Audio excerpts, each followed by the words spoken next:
Alright, welcome to Matt's Casual Cooking. Today we're going to be making a fall favorite, pumpkin bread. Very easy recipe to make, very casual, very tasty. So I'm going to go over all the ingredients and let's get to it. Alright, so we're going to go ahead and go over the ingredients that you're going to need today. Now I'm going to break it down into the different bowls for mixing together.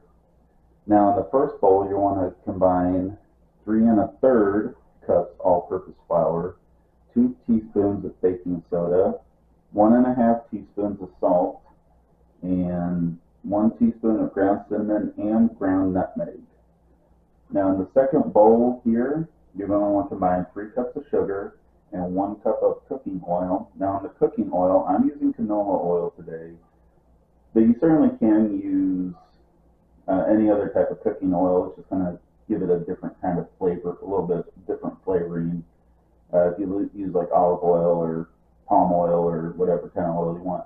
You're also going to need 4 eggs. Initially, we're going to leave the eggs set aside. Now also set aside, you're going to want to have 2/3 cup of water and a 15-ounce can of pumpkin. Now if you're using real pumpkin, just use 15 ounces. Now for the streusel, we're going to put a streusel on top of the bread today. You're going to need 3 tablespoons of sugar, half a teaspoon of ground cinnamon, and you're going to need 1 tablespoon of cold butter. Now you don't have to do this, this is optional, but we're going to put this on top of our bread before we cook it. So, alright, we'll go ahead and let's get to the mixing. Alright, now for the first bowl with the sugar and the oil, I've put the oil in with the sugar, and you can see I've got a pretty big bowl. You can use a little bit less bowl if you want. Just make sure you have enough room for when we're adding the flour and the pumpkin in as well. And I'm using a hand electric mixer for this for today. Now if you have a stand mixer, I highly recommend you use it, but for today I just want to kind of do it this way so you can see it a little bit easier. So go ahead and once you've added them together, just kind of beat it together until you think it's pretty well combined. Alright, so as you can see, the sugar and the oil is combined pretty nicely, and it kind of almost looks light and fluffy. So once you kind of look like this, you're going to want to go ahead and add your eggs in and beat them in.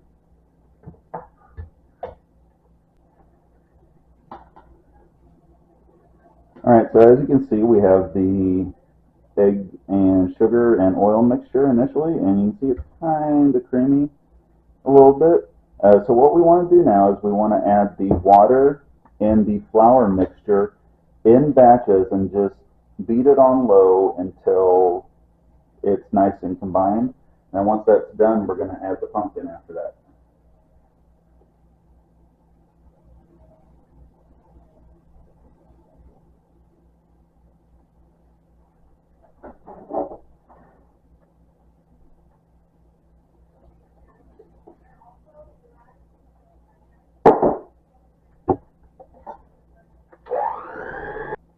Alright, so you can see it's starting to turn more into a dough. It's still a little kind of liquidy, but the flour has toughened it up a little bit. And now we're going to go ahead and add your whole can of pumpkin filling and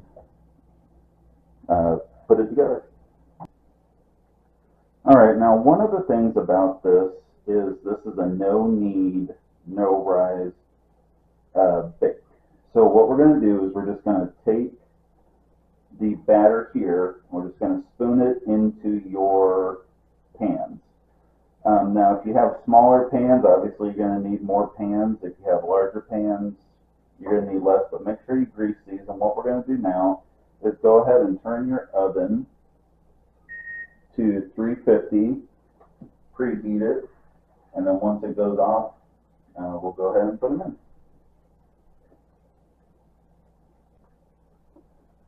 Alright, now let's not forget about the streusel. So we've set it aside.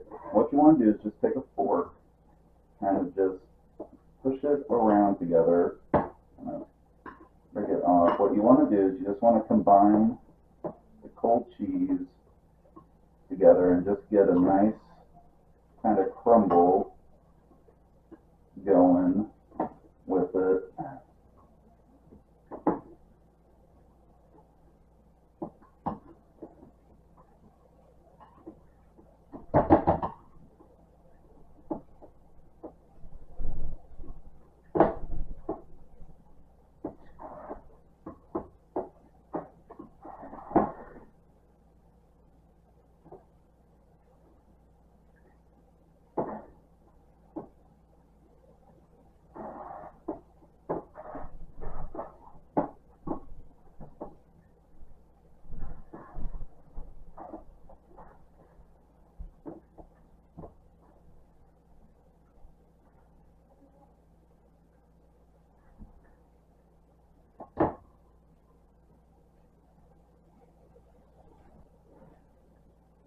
Alright, so we've got nice little crumbles of butter and sugar and ground cinnamon combined.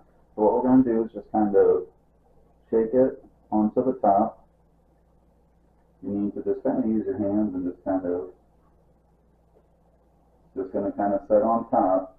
And it's actually going to bake into this as well. Now you don't have to do this step. This is completely optional, but it will make it taste a lot better as well. So